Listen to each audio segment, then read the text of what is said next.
Assalamualaikum ya ade ya ote. Assalamualaikum ya ade ya ote. Assalamualaikum ya ade ya ote.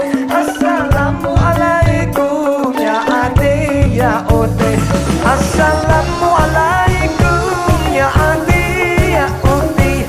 Assalamualaikum ya ade ya ote. Assalamualaikum ya ade ya ote. Assalamualaikum ya ade ya ote.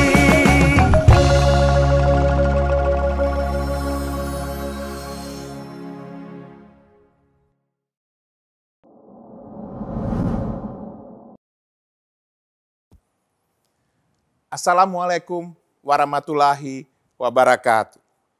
Mari kita semua sambut bulan Ramadan ini dengan penuh sukacita.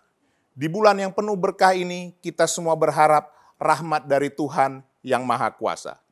Semoga kita semua dapat menjadi umat yang bertakwa kepadanya dengan menjalankan salah satu yang diwajibkan, yaitu puasa di bulan Ramadan. Selain itu, di bulan yang penuh rahmat ini, kita perkuat toleransi dan persatuan antar anak bangsa. PDI Perjuangan percaya umat Islam Indonesia dapat memperkuat hal-hal tersebut. Akhir kata, Dewan Pimpinan Pusat PDI Perjuangan mengucapkan selamat menunaikan ibadah puasa untuk saudara-saudaraku umat Islam sekalian. Buah mangga, buah durian, rasanya sungguh terasa. Jalankan ibadah puasa di bulan Ramadan untuk menjadi manusia yang merdeka. Wassalamualaikum warahmatullahi wabarakatuh. Merdeka!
Siapa yang cinta pada nabinya pasti bahagia dalam hidupnya. Muhammadku, Muhammadku, dengarlah seruanku. Aku rindu kepadamu Muhammadku.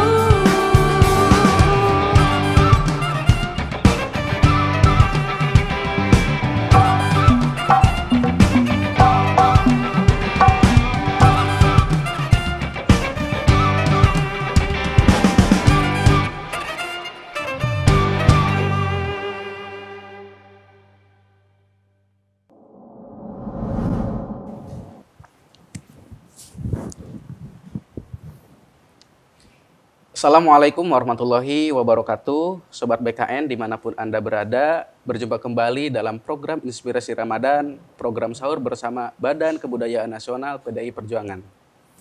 Pada program sahur kali ini, kita akan menimba ilmu, kita akan belajar terkait sejarah perkembangan Islam di Nusantara. Tentunya juga kita akan mengangkat pemikiran tokoh-tokoh yang mempunyai peran penting, tentunya dalam perkembangan Islam dan juga dakwah yang tentunya mengedepankan nilai-nilai rahmatan lil alamin, cinta kasih, serta mengedepankan nilai-nilai kebangsaan. Nah, pada kesempatan kali ini, kita akan mengangkat satu tokoh penting. Tokoh ini berasal dari daerah Jawa Barat, tepatnya dari Tasikmalaya, yaitu Kiai Haji Zainal Mustafa Sukamana. Alhamdulillah, pada pagi hari ini, untuk mengangkat tema ini, untuk kita mengkaji lebih dalam, belajar terkait bagaimana keteladanan tokoh dari Kiai Haji Zainal Mustafa, bersama kita telah hadir seorang ilmuwan dan juga peneliti yang banyak mengkaji terkait jejaringan perkembangan Islam di Nusantara, yaitu Dr. Zainul Milal Bizawi, atau yang sering kita akrab kita kenal dengan Gus Milal. Assalamualaikum Gus. Waalaikumsalam Selamat warahmatullahi pagi wabarakatuh. Gus, terima Selamat kasih pagi. sudah menyempatkan untuk mengisi di acara kami Gus. Ya, alhamdulillah bisa nyampe. Semoga acara ini berkah ya Gus. Insya Allah. Alhamdulillah. Baik, Sobat BKN, sebelum kita mengkaji terkait bagaimana peran ataupun juga keteladanan dari Kiai Haji Zainal Mustafa, mari kita saksikan dulu cuplikan berikut ini. Kiai Haji Zainal Mustafa dilahirkan pada tanggal 1 Januari tahun 1899 dengan nama Hudaimi. Namanya berganti menjadi Zainal Mustafa setelah menunaikan ibadah haji pada tahun 1927. Lahir dari keluarga petani berkecukupan, putra pasangan Nawapi dan Nyai Ratmah di kampung Bager, Desa Cimerah, Kecamatan Singaparna, kini termasuk wilayah Desa Sukarapih, Kecamatan Sukarame, Kabupaten Tasikmalaya. Hudaimi memperoleh pendidikan formal di sekolah rakyat. Dalam bidang agama, ia belajar mengaji dari guru agama di kampungnya. Kiai Haji Zainal Mustafa tergolong sebagai kiai muda yang berjiwa revolusioner dan berani menentang kolonialisme. Hal tersebut terlihat dari sikapnya yang terang-terangan membangkitkan semangat nasionalisme rakyat melalui ceramahnya. Beliau mendirikan pondok pesantren Sukamana di kampung halamannya pada kisaran tahun 1927. Tahun 1933, ia bergabung dengan Nahdlatul Ulama dan diangkat sebagai Wakil Rois Suriah NU Cabang Tasikmalaya. Perlawanan Kiai Haji Zainal Mustafa terhadap pemerintah kependudukan Jepang di Indonesia mencapai puncaknya ketika kebijakan Sikere diwajibkan. Kiai Haji Zainal Mustafa dan para santrinya tidak sudi membungkukkan diri ke arah matahari terbit. Perlawanan ajengan Sukamanah ini di Tasikmalaya pada tahun 1944 disebut sebagai pemberontakan sipil terbesar dalam sejarah militer Jepang di Jawa. Tanggal 25 Februari tahun 1944, bertepatan dengan hari Jumat ketika Kiai Haji Zainal Mustafa sedang menyampaikan khutbah, ia dipanggil oleh 4 orang ofisir Jepang. Ofisir-ofisir tersebut mendesak pada Kiai Haji Zainal Mustafa untuk menghadap perwakilan pemerintah Jepang di Tasikmalaya. Pada akhirnya, diketahui bahwa Kiai Haji Zainal Mustafa telah dieksekusi mati oleh tentara Jepang pada tanggal 25 Oktober tahun 1944. Dan dikuburkan di Ancol, Jakarta Utara. Keberadaan makam Kiai Haji Zainal Mustafa baru diketahui jauh hari kemudian. Pada tanggal 25 Agustus tahun 1973, makam Kiai Haji Zainal Mustafa dan para pengikutnya yang juga dikebumikan di Ancol dipindahkan ke Sukamanah, Tasikmalaya. Pemerintah Republik Indonesia menetapkan Kiai Haji Zainal Mustafa sebagai pahlawan nasional pada tanggal 6 November tahun 1972 dengan surat keputusan Presiden Republik Indonesia nomor 64/TK tahun 1972. Sobat BKN sekalian dimanapun Anda berada, kembali lagi bersama kami dalam episode Inspirasi Keteladanan Kiai Haji Zainal Mustafa Sukamana bersama Gus Milal Bizawi. Pak Kiai, Ya. saya panggil Pak Kiai aja ya Pak Kiai. Setelah Mas Gani aja. Pak Kiai, pagi ini kita akan ngobrol terkait keteladanan Kiai Haji Zainal Mustafa, yang mana tentunya kita kenal bahwasanya beliau itu merupakan seorang tokoh, seorang ulama yang mewakafkan dirinya demi kepentingan agama, nusa, dan bangsa. Nah, bagaimana kita mengenali sosok dari Kiai Haji Zainal Mustafa ini, Kiai? Baik, terima kasih Mas Gani juga teman-teman BKN yang sangat mulia. Jadi Kiai Zainal Mustafa ini seorang tokoh yang saya kira sangat istimewa sekali, Betul. Mas Gani. Jadi beliau itu walaupun dikenal seorang ulama, tapi sebenarnya hatinya ataupun jati dirinya dia juga seorang petani. Nah ini ya petani. Berbaur dengan rakyat kecil. Karena memang orang tuanya seorang petani. Jadi kalau dalam teman-teman bisa katakan dia seorang marhaen juga sebenarnya. Marhaen. Nah itulah yang memompa dia. Akhirnya kemudian sebenarnya nama aslinya itu bukan Zainal Mustafa tapi Hudaimi. Hudaimi. Jadi dia sangat dekat dengan masyarakat, sangat dekat dengan para petani. Maka dia sangat tidak nyaman kalau teman-teman petani itu terusik ataupun tertindas oleh kolonial. Saya kira background inilah yang kemudian memperkuat posisi dia, walaupun dia seorang santri di beberapa pesantren di daerah Tasikmalaya. Dia juga menyantren di Cilenga ya, pesantren Cilenga. Dia juga pernah nyantri di pesantren Sukamiskin juga. Sukamiskin. Kita tahu di daerah Bandung ya? Ya, di daerah Bandung juga. Karena itu memang jaringan pesantren luar biasa sekali, jaringan beliau. Dan beliau juga berteman dengan ulama-ulama di sana juga.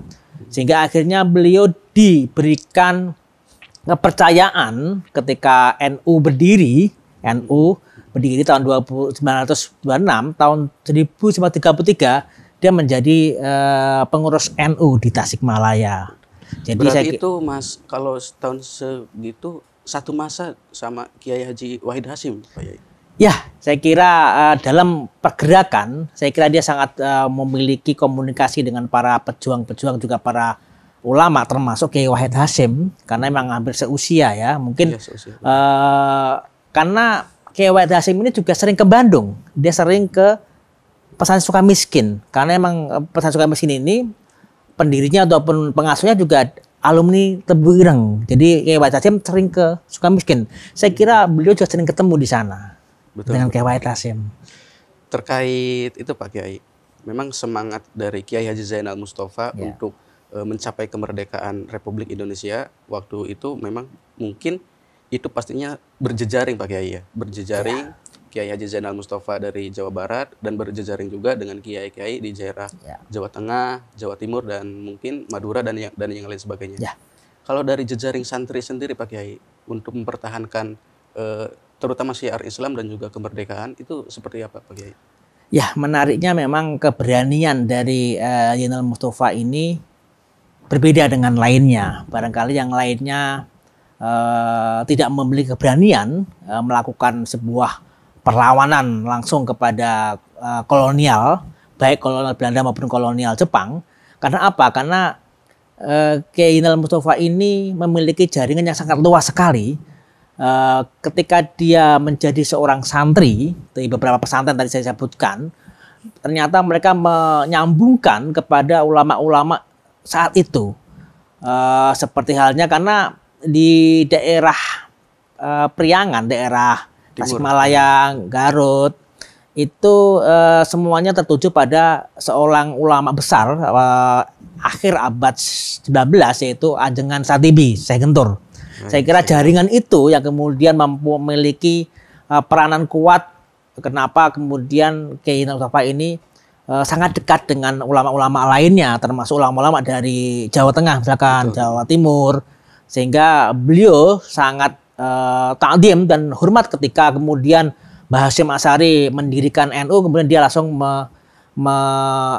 mengaktifkan diri untuk membentuk atau mendirikan NU bersama Kiai Ruhiyat pesantren Cipasung bersama ulama-ulama lainnya saat itu, dan saat itulah kemudian dia dikenal kiprahnya yang luar biasa sekali. Selain itu dia juga memiliki jaringan tidak hanya jaringan ulama saja, tapi dia juga sangat dekat dengan masyarakat, sangat dekat dengan para pemuda-pemuda di sana, terutama para petani-petani, sehingga dia sangat memiliki karisma yang luar biasa.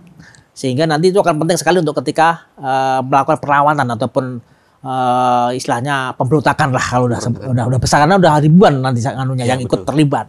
Betul. Kalau melihat semangat marhaen dari Kiai Haji Zainal Mustafa, memang waktu itu beliau melakukan pemberontakan terhadap tentara Jepang karena memang mungkin ada dua hal ya Pak Kiai.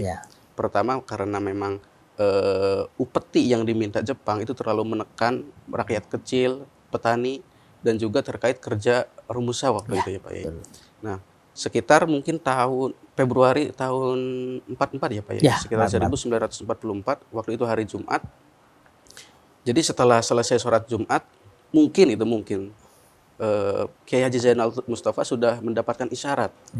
Jadi setelah assalamualaikum ke kanan ke kiri, beliau berkhutbah kepada seluruh santri untuk jangan meninggalkan tempat duduk, dan kemudian memerintahkan seluruh santri untuk menyiapkan bambu runcing yang sudah menjadi persenjataan. Gitu. Nah, ini Pak Kiai mungkin saya pengen menggali lebih dalam lagi seperti apa ini kepercayaan diri dari Kiai Haji Zainal Mustafa yang ditularkan kepada santri-santri. Mereka hanya berbekal bambu runcing Pak Kiai, sementara lawannya persenjataan kompeni yang begitu lengkap Pak Kiai. Ya benar Mas Gandhi. Jadi memang Kiai Zainal Mustafa ini bukanlah instan ketika dia melakukan perlawanan, karena memang benar ketika Februari tahun 44 itu Jepang sudah memulai ingin istilahnya tuh mengepung. Tapi sebenarnya kan Kiai Mustafa ini sudah lama sekali diincar. Karena memang sejak era Belanda, Kiai Mustafa ini sudah dikenal sebagai ulama yang berani melawan kebijakan-kebijakan yang dilakukan oleh kolonial. Dan itu ternyata juga berlanjut kepada era Jepang. Sehingga Jepang sangat mengetahui bahwa tokoh ini itu sangat membahayakan sekali, menghasut para masyarakat untuk menolak ajakan Jepang. Karena kan posisi Jepang ini kan panik ya. Jadi Jepang ini kan seorang negara di tempat Indonesia tapi dalam kejaran oleh sekutu. Jadi dia panik sekali, ingin cepat mendapatkan hasil, sehingga akhirnya dia menindas kita dengan Romusa, dan itu akhirnya berdampak pada masyarakat petani yang kecil. Betul-betul tak berdaya, sampai makan pun susah. Nah, inilah yang membuat Kiai Zainal Mustafa ini tidak tahan dengan itu. Dan Kiai Zainal Mustafa ini juga selain dia seorang ulama, dia juga saya kira seorang pendekar ya, pendekar yang juga memiliki kemampuan luar biasa, sehingga dia sangat tahu sekali ketika ada sesuatu pasti dia akan membaca, dan dia juga sebenarnya juga saya kira banyak sekali informasi-informasi masuk ke dia. Jadi tahulah kalau Jepang mau melakukan kemepung, jadi sudah dipersiapkan senjata bambu runcing ini. Dan tentu saja bambu runcing ini kan senjata yang spektakuler, karena memang bambu runcing ini kan meskipun dia dari bambu, tapi ada amalan-amalan atau doa-doa yang dimasukkan. Saya kira amalan doa itulah yang membuat para santri itu menjadi berani. Itu sebagai pengalaman spiritual. Ya, pengalaman spiritual, dan saya kira Kiai Mustafa juga tidak hanya berguru untuk keilmuan kitab saja, tapi juga dia juga berguru untuk keilmuan kesaktian juga, karena memang tahu karena dia sebagai incaran kolonial, dan dia harus menjaga dengan keilmuan itu. Pada pertempuran yang hari Jumat itu Pak Kiai, memang dari Pondok Pesantren Sukamanah di Tasikmalaya itu kan mengalami kemunduran dan mengalami kekalahan, dan lalu kemudian Kiai Haji Zainal Mustafa dibawa oleh kompeni ke Jakarta ya kalau tidak salah. Betul. Nah, waktu itu. Nah, kalau dari sisi perjuangannya dalam syiar Islam dan juga perjuangan untuk menuju kemerdekaan, apakah sempat terhenti Pak Kiai? Perjuangan Kiai Zainal Mustafa ini meskipun di sebuah wilayah yang sangat kecil jauh dari ibu kota ya, tapi justru resonansi dari perlawanan dia ini yang sangat berarti, karena memang saat itu kebijakan dari ormas-ormas seperti halnya Nahdlatul Ulama menjaga agar tidak terjadi clash. Tapi Zainal Mustafa ini dia sangat berani sekali, menjadi sebuah martir lah gambarnya, karena memang sejak Jepang ini jarang sekali ada perlawanan fisik. Karena memang Jepang ini sejak awal masuk ke Indonesia ini, mengusir ataupun menyingkirkan Belanda, itu memang sangat dekat dengan umat Muslim di awal-awalnya. Jadi memang sejak masuknya ke Indonesia ini, pertama yang didekati oleh Jepang dengan mudah mengalahkan Belanda itu adalah mendekati para ulama-ulama di Indonesia ini, termasuk juga di Tasikmalaya itu, karena ketika dia sudah memasuki Indonesia, ada beberapa tempat-tempat vital yang harus dijaga, termasuk juga bekas-bekas pabrik gula Belanda yang itu kan sebenarnya menjadi sumber daya yang nanti akan membiayai perjuangan ataupun tentara kolon Jepang untuk melawan sekutu. Nah, persoalannya kemudian beberapa ulama menjaga diri, sementara Kiai Mustafa ini tidak ingin seperti itu karena harus ada perlawanan. Betul. Sehingga inilah kemudian yang memotivasi ulama-ulama lainnya sehingga berani juga. Karena kalau tidak seperti ini nanti akhirnya Jepang itu akan melihat yang lain. Nah, dampak dari perlawanan ini, meskipun dia akhirnya dibantai, kemudian dibuang di Ancol, dimakamkan di Ancol, tapi kan perlawanan inilah kemudian menginspirasi teman-teman lainnya, ulama-ulama lainnya yang berani nih untuk membela diri dan seterusnya. Setelah itu Pak Kiai, jadi waktu Kiai Haji Zainal Mustafa dibawa ke Jakarta itu Pak Kiai, Ya. itu mungkin dari entah masyarakat dan santri yang ada di sana itu mungkin kehilangan sosok yang selama ini menjadi panutan beliau dalam penyebaran syiar Islam dan juga menuju kemerdekaan Republik Indonesia. Bagaimana Pak Kiai respon dari masyarakat, baik masyarakat ataupun tokoh-tokoh seperjuangan ketika Kiai Haji Zainal Mustafa ini dibawa ke Jakarta Pak Kiai? Artinya dipisahkan dengan para pengikutnya. Meskipun dipisahkan oleh Jepang, dibuang di Ancol ataupun Jakarta, tapi ternyata masyarakat Tasikmalaya khususnya itu menjadi sadar akhirnya. Jadi meskipun kehilangan sosok Kiai Mustafa ini, ternyata ulama-ulama lainnya seperti halnya Kiai Ruhyat yang di Pasung itu menjadi figur kemudian kan. Jadi ulama-ulama lainnya akhirnya menjadi garda terdepan untuk meneruskan perjuangan dan tidak ingin apa yang diperjuangkan oleh Kiai Mustafa ini tersia-sia. Nah, dampak dari ini kemudian Jepang memiliki pandangan yang berbeda, perspektif berbeda melihat kalangan ulama, sehingga akhirnya dia lebih soft lagi, lebih lembut lagi menghadapi ulama-ulama. Kalau tidak ingin terjadi seperti halnya Kiai Mustafa ini. Nah, akhirnya itulah yang menjadi, dan saya kira apa yang dilakukan oleh Kiai Mustafa ini menjadi trigger, menjadi titik perjuangan yang menjadi suatu hal yang sangat besar sekali walaupun kecil. Dan itulah kemudian yang akhirnya Jepang menyadari bahwa warga Indonesia ataupun masyarakat Indonesia ini ternyata tidak ingin ditindas lagi. Nah, itu yang paling utama. Jadi kesadaran inilah yang ingin dibangun oleh Kiai Mustafa, meskipun dia harus menjadi martir dan dia harus keluar dari NU saat itu, tapi nggak apa-apa. Yang penting ini menjadi perjuangan yang lebih besar lagi. Betul. Pak Kiai, ini mungkin karena sebenarnya menarik sekali perbincangannya Pak Kiai. Tapi karena waktu yang cukup mepet.